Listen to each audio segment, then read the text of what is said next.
Wednesday night was magical for baseball fans, for sure. The Chicago Cubs won the World Series for the first time in 108 years in one of the most dramatic games ever played. The Cubs are taking their victory lap in downtown Chicago this morning. The homecoming victory parade is just wrapping up with a big celebration with fans. I think that's live right there. This morning, we're looking back at the last time the Cubs won the World Series with Bruce Hellenstein from the National Ballpark Museum. Good to see you, Bruce. Denise, I can't thank you enough. I'm in total ecstasy.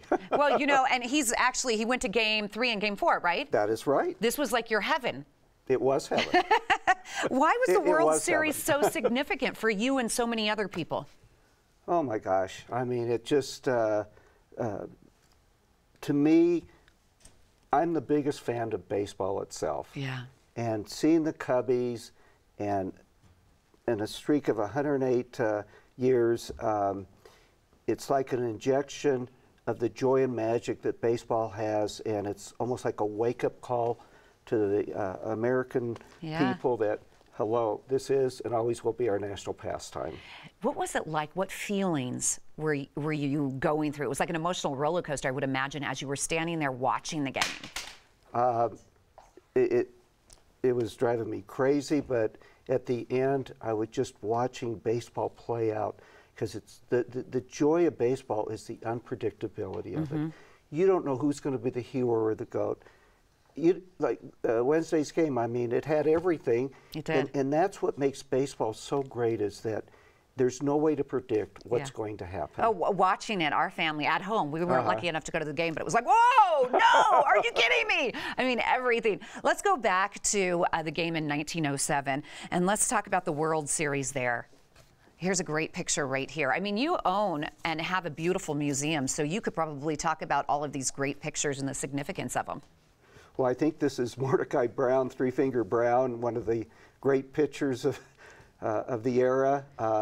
The Cubs back in 1907, 1908, just to show you the magical connection going back to 108 years. In baseball, when you have a double play, it's 6-4-3, shortstop, second baseman to first baseman. Well, the big thing back then in 1908 was Tinker to Evers to Chance. Well, and Joe Tinker actually has tie-ins to Colorado baseball history.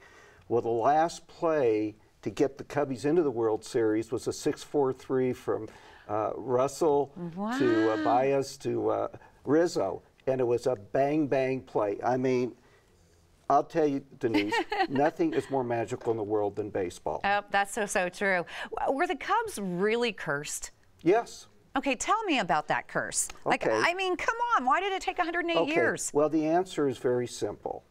Because when you look at a baseball and you count the number of seams, there's 108 seams on the ball. So this was the time for the Cubbies to win it. Does anybody else know that, or is that something you just came up with? You know, when you don't have a life, you know these kind of things. That is really cool. You can find out more by going to his museum, ballparkmuseum.com, ballparkmuseum.com. And what does it mean when the Cubs say, fly the W, fly the W? Well, the W, of course, means win, and it's the L train that goes right by Wrigley, and unfortunately, when they lose, they fly the L flag up there. Oh. But it's... They flew the W flag this time, didn't they? And the thing is that there's no other ballpark that has flags as such a dominant theory, and of course, being the Windy City, I'm sure that has a lot to do with it, but they're just something when you look at the heavens there and see this big scoreboard at the top of it, a W. I mean, very cool. That goes beyond cool. When did you get the idea to open a museum? Oh, when I opened my eyes when I was about 2 seconds old. Aww. No, I've always loved baseball. Where I got the idea, actually, I went to one of these personal development courses, and they said, close your eyes, put on the music, visualize your perfect paradise. And people are, you know, mountains, oceans, whatever. Yeah. Ballparks, ballparks, ballparks. Oh, that's really cool. Yeah. Talk about the memorabilia that you have in there. Give us a sneak peek. Well, first of all, it's a passion of showing off our national pastime, baseball, but specifically the old classic ballparks, and obviously Wrigley is one of them. There's 14 of them. And here in Denver, being a fourth-generation Denverite, the Denver Bears is how I grew up and fell in love with the game. Yeah. So a big tribute to the Bears. Oh, that's sweet. Okay, to be world champs again, what does it mean to all the Cubby fans out there?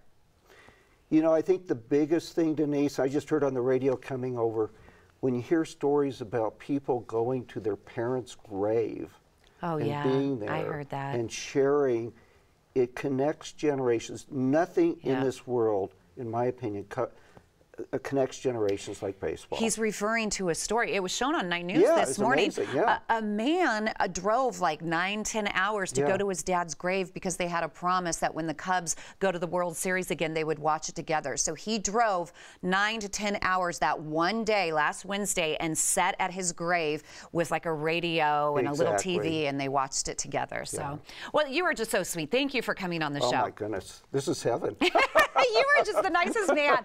The National Ballpark Museum in Denver is just off of 20th and Blake Street in Lodo, across from Coors Field. You have to see it. Parking is available on the street or in nearby lots. Admission totally free for active military museum members. The museum is open Tuesday through Friday, noon until 5:30 p.m., and Saturdays from 11 a.m. through 5:30 p.m. For more information, call 303-974-5835, or you can check out the website ballparkmuseum.com.